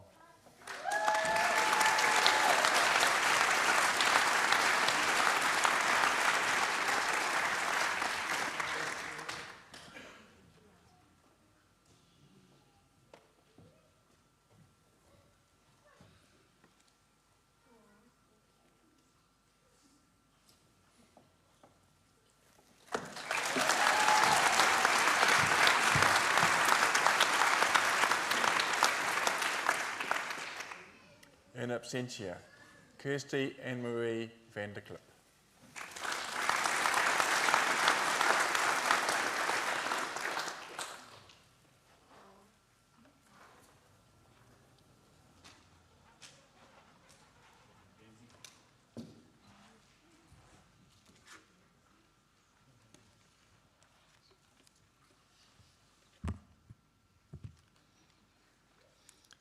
We now come to the presentation of postgraduate qualifications in professional practice.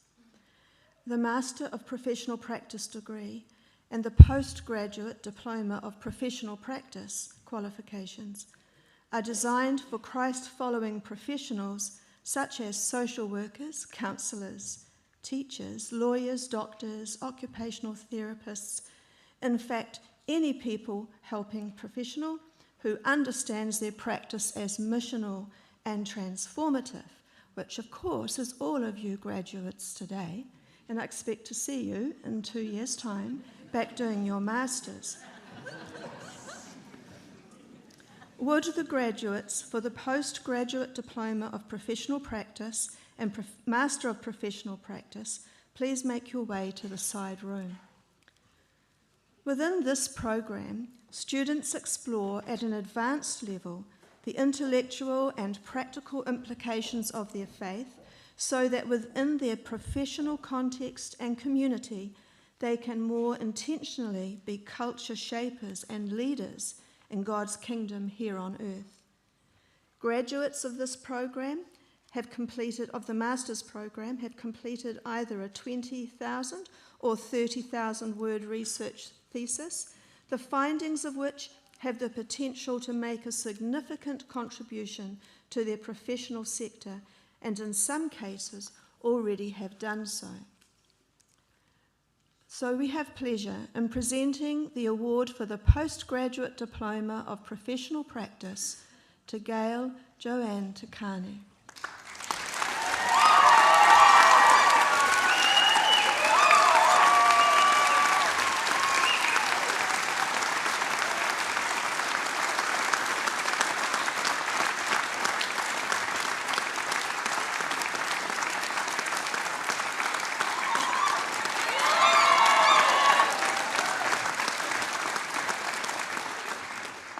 And in absentia, and the reason why I'm wearing my Tongan carving today, Latu Feofa Aki Mawai.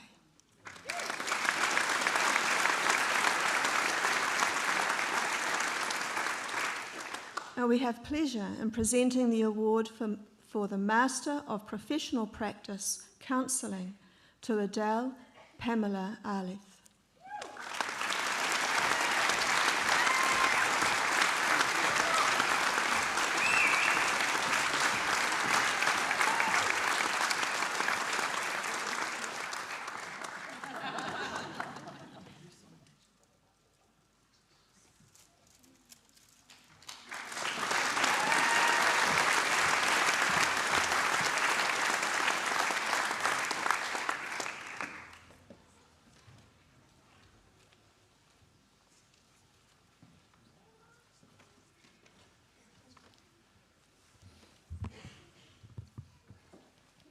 It is my pleasure to introduce Ms. Crystal Turner, our graduate speaker today. Crystal is a Bachelor of Education Teaching primary graduate. After graduating from Botany Downs Secondary College, Crystal moved with her family to Tauranga so that she could pursue her passion for education. She always knew that she was called to be a teacher because she enjoyed working with children and relished explaining concepts. Crystal began studying towards the Bachelor of Education Teaching Primary in 2018. She always knew she wanted to be a teacher and chose to study at BTI because of its Christian character and ethos. She enjoys building relationships with students and helping them to grow in their love for God, love for others, and love for learning. Crystal is currently working as a Year 8 teacher at Bethlehem College. Welcome, Crystal.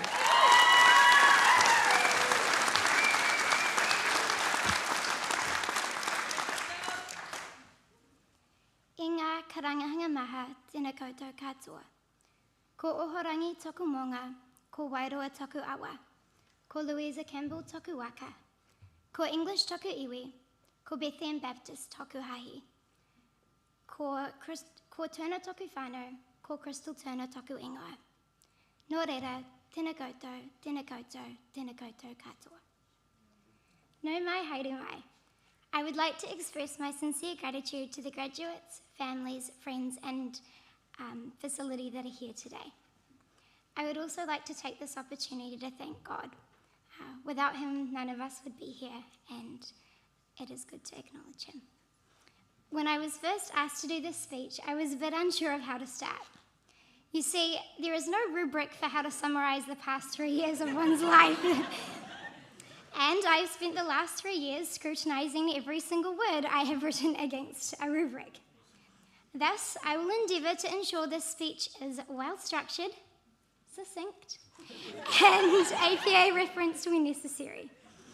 And as a teacher education graduate, this speech will be conveyed through more of a teacher education lens that will be able to be transferred to all of the different programs.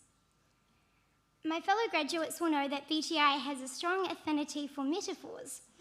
So, in true BTI fashion, I would like to paint you a picture. These past years have been a journey.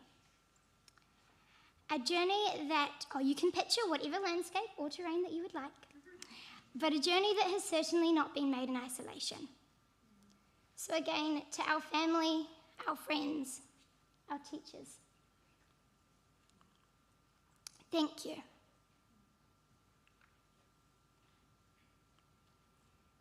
Thank you for your support, your patience, your listening ears, your wisdom, your guidance, your prayers. Thank you for your prayers and your unwavering belief in us. Thank you for being a part of our journey. So like all journeys begin, let me take you back to the beginning. When I first started BTI, we had this 2-week program called Intensives. And just like the name suggests, it was intense. However, despite the flurry of information, one fundamental truth stood out to me. We teach out of who we are.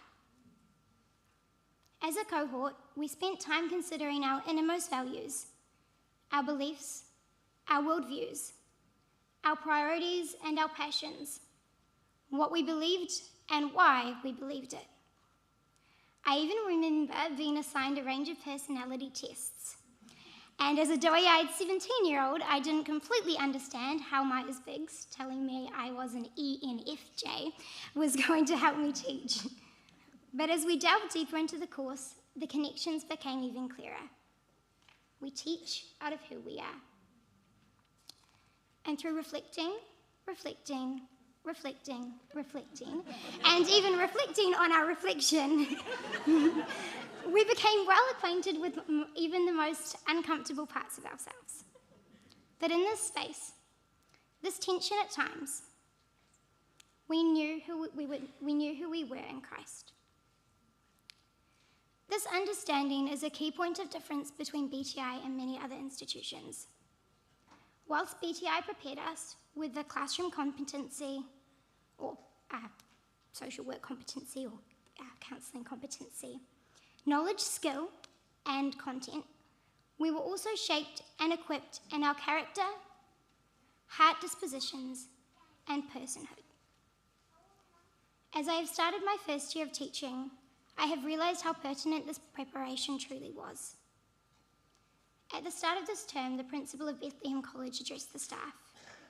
He gave a message that I would like to share with you today.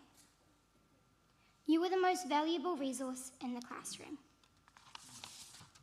His words echoed the truth that we've been told over the last 3 years. We teach, we counsel, we social work, we guide out of who we are. Who we are is important. Our relationship with Christ, our prayer life, our values, our beliefs, our worldview, they must take priority. Over these past years, there are so many key things that we have learned. And to give you an idea, I will include some maths curriculum integration. 879,427. That is the approximate number of words I've typed out over the last 3 years. And yes, I did go through the tedious task of totaling the word count of all my notes and assignments. Out of this number, 7 words stand above the rest. We are graduates who are wise, gracious, secure, teachable, relational, responsive, and transformative. I hope we always remember to embody these dispositions. Nonetheless, we did it. Thank you for journeying alongside me these past 3 years. And although each of our paths was unique, we still shared the same checkpoints and final destination.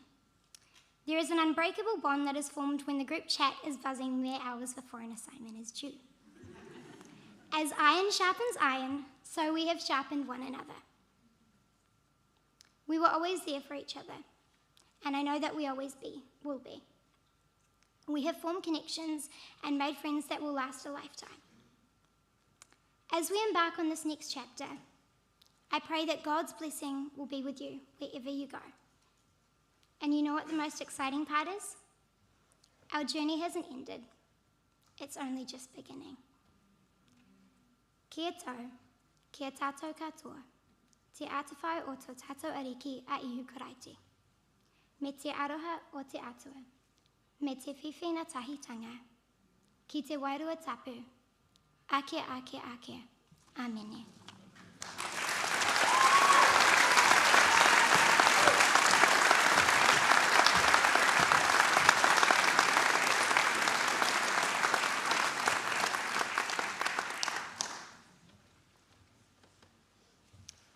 Stunning, Crystal. Thank you. As a staff, we would now like to sing our blessing to these new graduates as they embark on their professional journeys.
Could I invite you all to please stand for the benediction,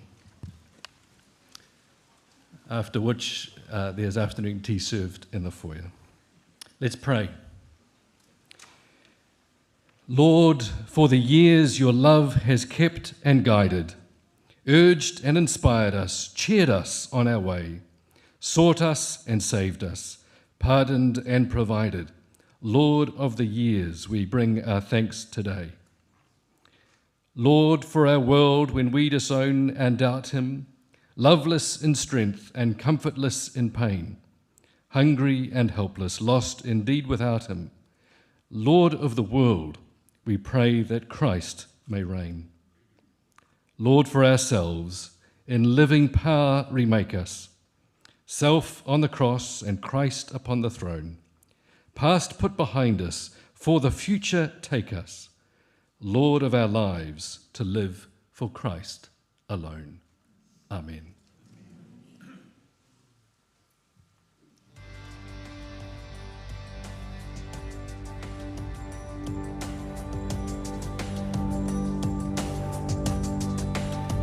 We'll walk the land with hearts on fire, and every step will be a prayer.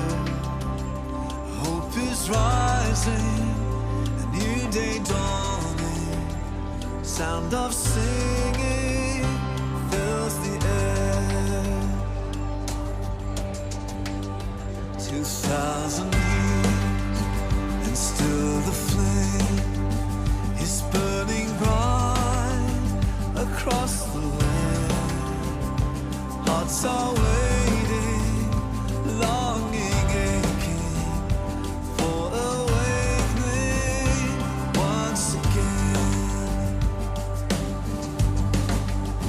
Let the flame burn brighter in the heart of the darkness, turning light the song grow louder, as our love grows stronger. Let it shine, let it shine.